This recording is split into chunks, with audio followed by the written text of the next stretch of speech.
स्वागत है आप सभी का आपके अपने YouTube channel rainbow science circuit पर।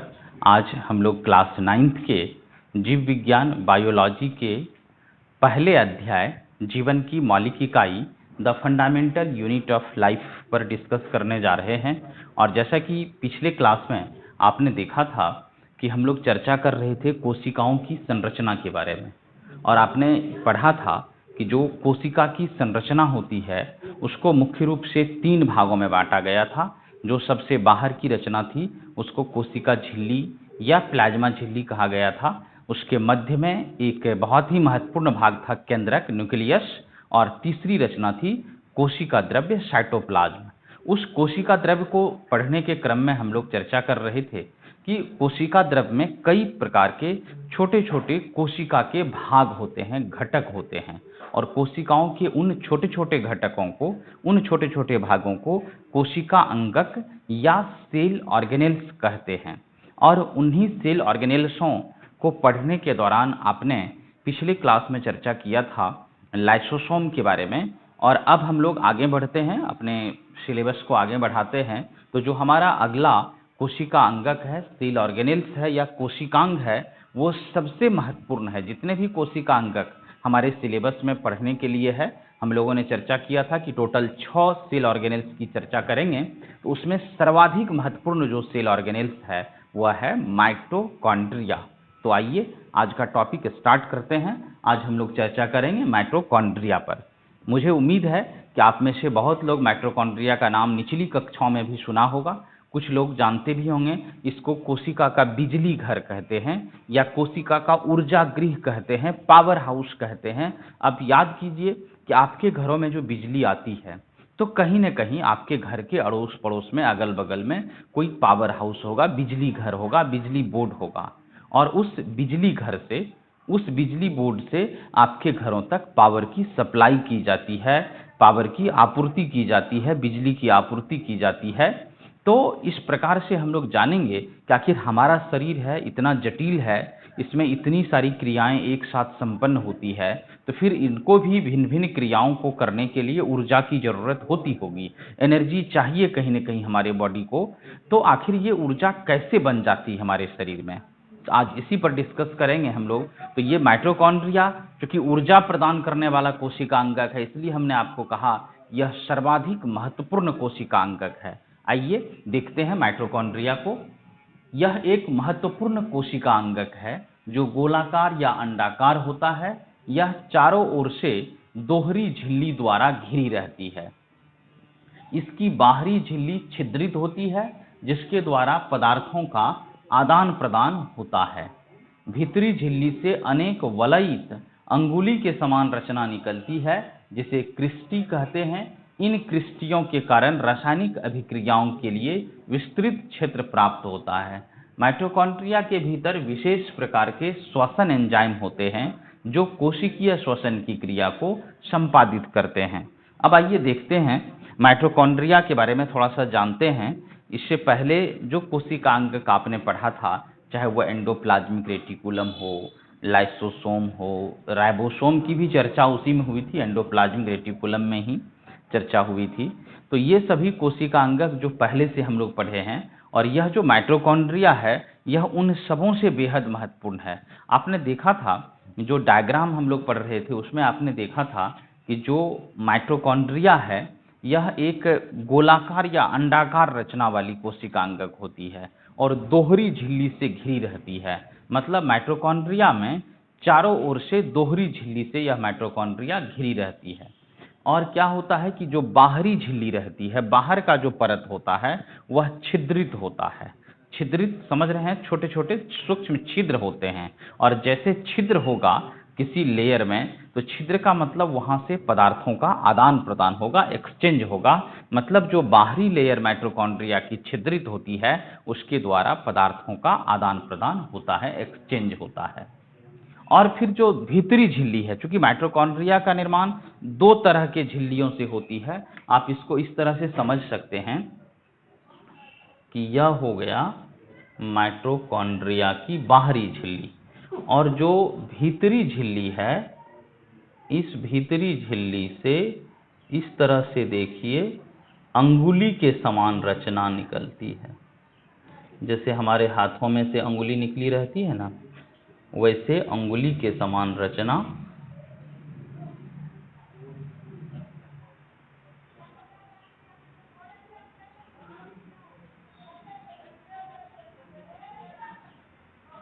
अंगुली के समान रचना निकली रहती है। और इसी रचना के बारे में हम लोग पढ़े हैं, इसको क्रिस्टी कहते हैं।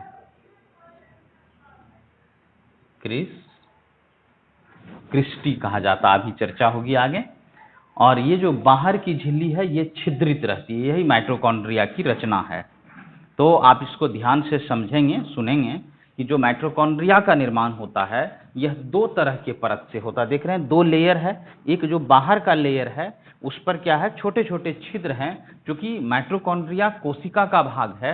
और हम लोग पहले से जानते हैं कि कोशिका को हम लोग साधारण आंखों से देख भी नहीं सकते हैं। तो सोचिए, जिस कोशिका को आप साधारण आंख से नहीं देख सकते हैं, तो फिर उसका जो घटक है, उसका जो भाग है क्या, माइटोकॉन्ड्रिया, तो उसको कैसे देखेंगे। इसलिए साधारण आंखों से ये सभी रचनाएं हम लोग नहीं देख सकते हैं। इसको देखने के लिए किसी न किसी शक्तिशाली पावरफुल सूक्ष्मदर्शी चाहिए, पावरफुल माइक्रोस्कोप चाहिए।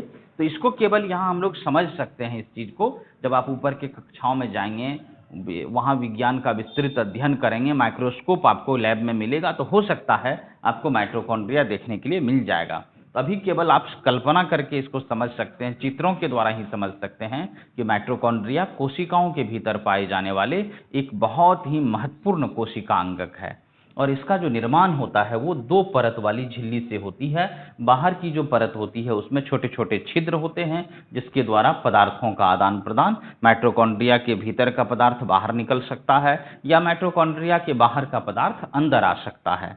और फिर जो भीतरी झिल्ली होती है, इसमें से अनेक वलयित, वलय को कहा जाता है वो घुमा फिरा टेढ़ा मेढ़ा रिंग की तरह, ये अनेक वलयित रचना निकली होती है, उंगली की तरह रचना निकली होती है। जैसे देखिए ये हाथों में अंगुली है ना, यहाँ अंगुली, फिर बीच में गैप, फिर अंगुली, फिर गैप, फिर अंगुली, इस तरह से अंगुली के समान रचना निकली रहती है, जिसको क्रिस्टी कहते हैं। क्या कहते हैं, क्रिस्टी कहते हैं। और इस तरह से जो वलयित रचना हो गई, इसके कारण क्या हो गया कि भीतरी सतह का क्षेत्रफल बढ़ गया।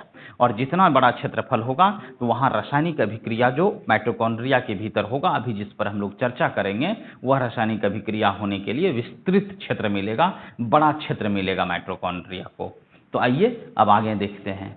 तो यहाँ लिखा गया है, माइटोकॉन्ड्रिया के भीतर विशेष प्रकार के श्वसन एंजाइम होते हैं, रेस्पिरेटरी एंजाइम्स होते हैं। आपको हमने पीछे बताया था, एंजाइम्स दरअसल क्या है, एंजाइम्स एक प्रकार का केमिकल है, रासायनिक पदार्थ है। और यह एंजाइम क्या करता है, जो रासायनिक अभिक्रियाएं होती है उन अभिक्रियाओं को फास्ट कर देता है, तेज कर देता है। तो वही पदार्थ रासायनिक एंजाइम कहलाता है। तो माइटोकॉन्ड्रिया के भीतर जो विशेष प्रकार का एंजाइम है वह श्वसन एंजाइम है, रेस्पिरेटरी एंजाइम है। मतलब जो श्वसन की क्रिया होगी हमारे कोशिकाओं में, उस क्रिया को यह तेज कर देगा, फास्ट कर देगा। तो आइए देखिए, लिखा गया है, जो कोशिकीय श्वसन की क्रिया को संपादित करता है। जब भोजन के अणु माइटोकॉन्ड्रिया में पहुंचते हैं तो वहां भोजन का ऑक्सीकरण होता है और ऊर्जा का निर्माण होता है। इसी प्रक्रिया को कोशिकीय श्वसन कहते हैं। अब गौर से समझेंगे इस बात को कि ऊर्जा की हमें जरूरत होती है। हर एक जीव को, मानव ही नहीं, हर एक सजीवों को ऊर्जा की आवश्यकता होती है। और ऊर्जा की पूर्ति के लिए हम लोग क्या करते हैं, भोजन करते हैं। जो भोजन आप खाते हैं, जो भोजन आप ग्रहण करते हैं, तो वह भोजन हम लोग चबा करके, फिर हमारा जो डाइजेस्टिव सिस्टम है, पाचन तंत्र है, निचली कक्षा में कहीं न कहीं आपने नाम सुना होगा आमाशय का, छोटी आंत का, बड़ी आंत का, यकृत के बारे में, अग्नाशय, पेनक्रियाज के बारे में। तो ये सभी ढेर सारे अंग हैं हमारे शरीर के भीतर जो भोजन को पचाने का काम करता है। जब भोजन पच जाता है तो हमारी जो छोटी आंत होती है, स्मॉल इंटेस्टाइन होता है, वह पचे हुए भोजन को अवशोषित करता है, अवशोषित करता है और ब्लड के द्वारा, रक्त के द्वारा वह पचा हुआ भोजन हमारे शरीर के प्रत्येक कोशिकाओं तक पहुंचता है। वह पचा हुआ भोजन जब शरीर के कोशिकाओं तक जाता है तो कोशिका में है माइटोकॉन्ड्रिया, तो कोशिका में वो भोजन पहुंच गया कहाँ, माइटोकॉन्ड्रिया में। और जब माइटोकॉन्ड्रिया में भोजन जाता है तो यहाँ लिखा गया है, जब भोजन के अणु माइटोकॉन्ड्रिया में पहुंचते हैं तो वहां भोजन का ऑक्सीकरण होता है। आप पढ़ेंगे 10th क्लास में ऑक्सीकरण के बारे में। दरअसल ऑक्सीकरण एक प्रकार की रासायनिक अभिक्रिया है जिसमें क्या होता है कि किसी पदार्थ में ऑक्सीजन मिल जाता है। तो जब भोजन के अणु जो पहुंचा, कहाँ पहुंचा भोजन के अणु? माइटोकॉन्ड्रिया में। और भोजन का मतलब क्या? Glucose, carbohydrate. याद कीजिए ये C6H12O6 आपने सूत्र पढ़ा होगा, यही ग्लूकोज है या कार्बोहाइड्रेट है। तो यह ग्लूकोज के अणु जब हमारे माइटोकॉन्ड्रिया में जाता है और सांस लेते हैं हम लोग, तो उस श्वसन की क्रिया में ऑक्सीजन पहुंचती है कहाँ? माइटोकॉन्ड्रिया में, इसलिए +O2 लिखा गया है। तो C6H12O6 + 6O2, ये O2 हो गया ऑक्सीजन और ये C6H12O6 हो गया ग्लूकोज या भोजन कह सकते हैं। यह भोजन और यह ऑक्सीजन दोनों जैसे माइटोकॉन्ड्रिया में पहुंचा, तो अभी हम लोग पढ़े माइटोकॉन्ड्रिया में क्या होता है? एंजाइम होते हैं, श्वसन एंजाइम होते हैं। यह एंजाइम क्या करता है? इस दोनों चीजों की मदद से श्वसन की क्रिया को पूरा करता है। और श्वसन की क्रिया में क्या होता है? जो भोजन है, जो ग्लूकोज है, यह टूट जाता है, विखंडित होता है। और देखिए टूट करके कार्बन डाइऑक्साइड गैस बना रही है, साथ में जल भी मुक्त कर रहा है, और जो सबसे बेहद जरूरी चीज है, ऊर्जा का निर्माण होता है। इस तरह से हमारी माइटोकॉन्ड्रिया में जो भोजन के अणु हैं वह ऑक्सीजन की उपस्थिति में एंजाइम की सहायता से टूटकर ऊर्जा में बदल जाते हैं या ऊर्जा का निर्माण कर लेता है। तो सोचिए यही तो मकसद था, यही तो उद्देश्य था हम लोगों का, ऊर्जा प्राप्त करना। तो इस तरह से हमारे माइटोकॉन्ड्रिया में ऊर्जा का निर्माण हो जाता है।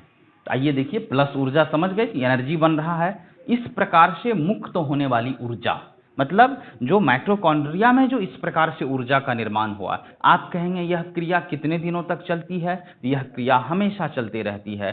सोचिए आप अपने ऊर्जा संबंधी आवश्यकताओं की पूर्ति के लिए हमेशा भोजन करते हैं एक निश्चित समय अंतराल पर। कल भी आपने भोजन किया होगा, आज भी बहुत लोग कर लिए होंगे या करेंगे, और अगले दिन भी हम लोग भोजन करेंगे। तो भोजन करने की क्रिया जब तक हम जीवित हैं ये चालू रहता है। हाँ, कभी कभार आप भोजन नहीं करते होंगे तो पूर्व से हमारे शरीर में भोजन संचित भी रहता है, उसी की चर्चा मैं यहाँ कर रहा हूँ। इस प्रकार से मुक्त होने वाली ऊर्जा ATP, एडिनोसिन ट्राइफॉस्फेट, ये एक बहुत महत्वपूर्ण अणु है। ATP, adenosine triphosphate, adenosine triphosphate ATP का पूरा नाम है, यहाँ लिखा भी गया है। इस प्रकार से मुक्त होने वाली ऊर्जा ATP, adenosine triphosphate, adenosine triphosphate के रूप में प्राप्त होती है।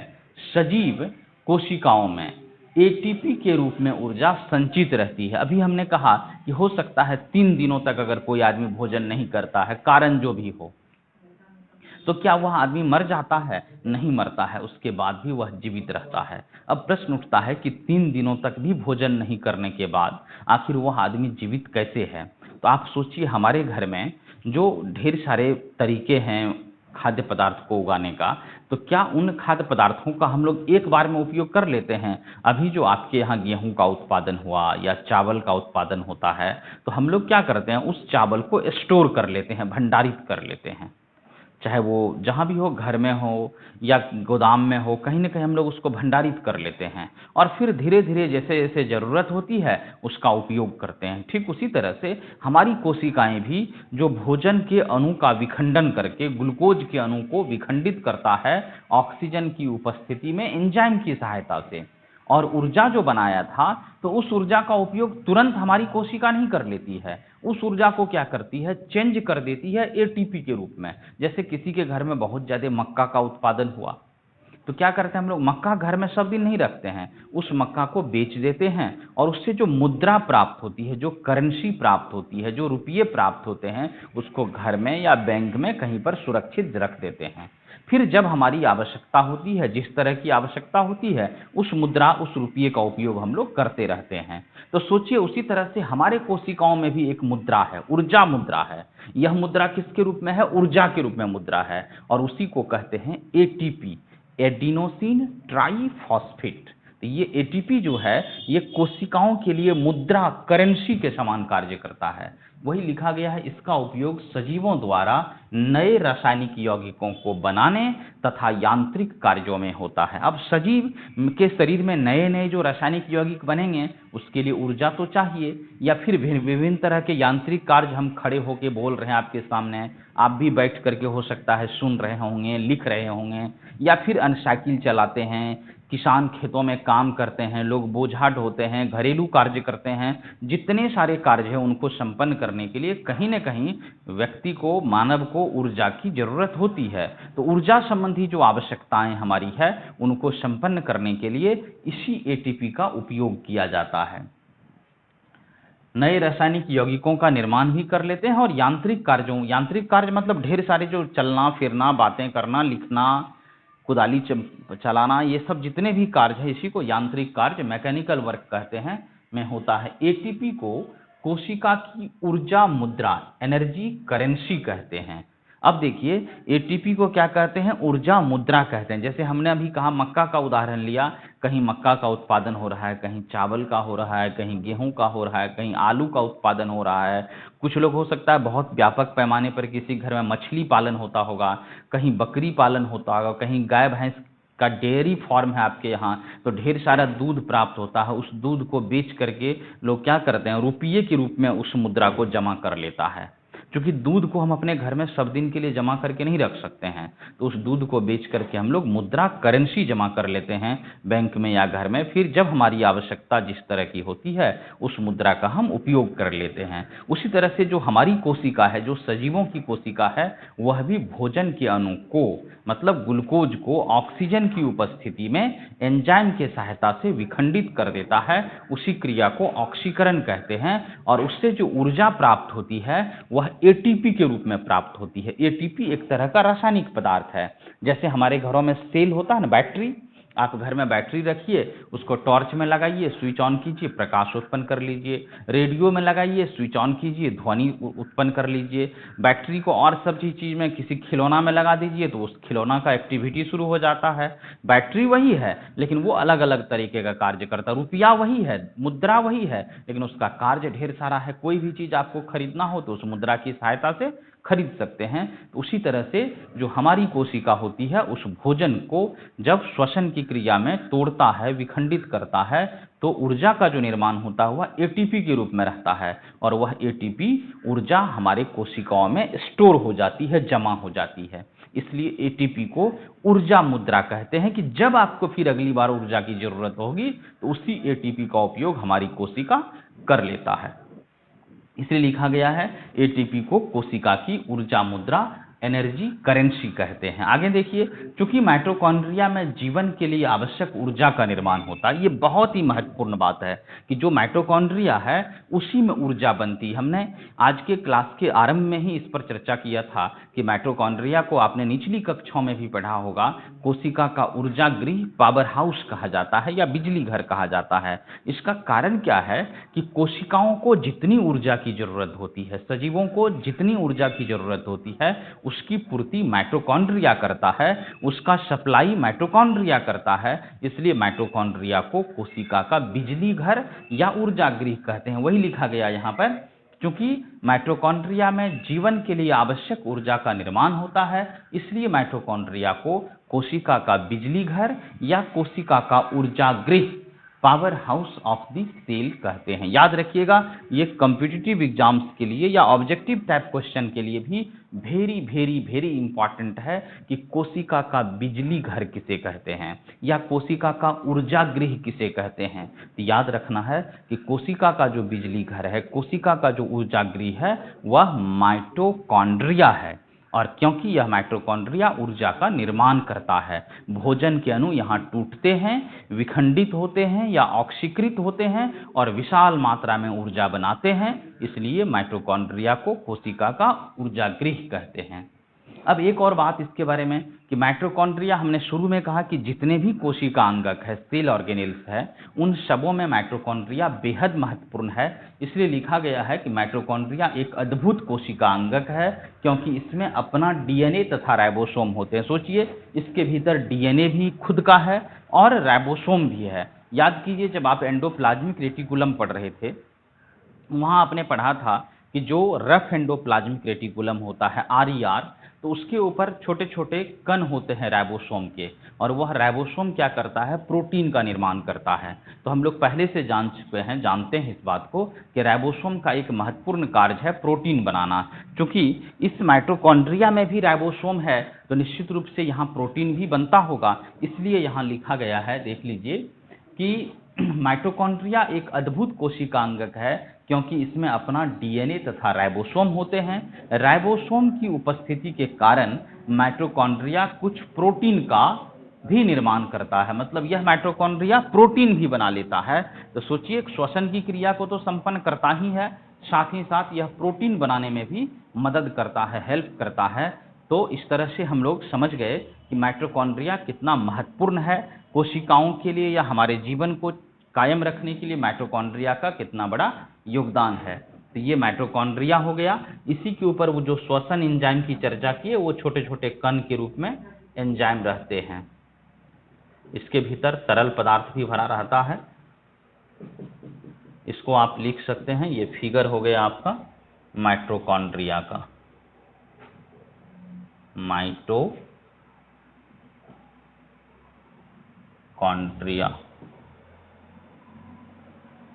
इस तरह से फिगर को और क्लियर देखने के लिए आप अपनी टेक्स्ट बुक को भी पढ़ सकते हैं, वहाँ भी पढ़िए, देखिए, और कुछ बातें लिखी गई होगी, समझने सीखने में आपको सुविधा होगी।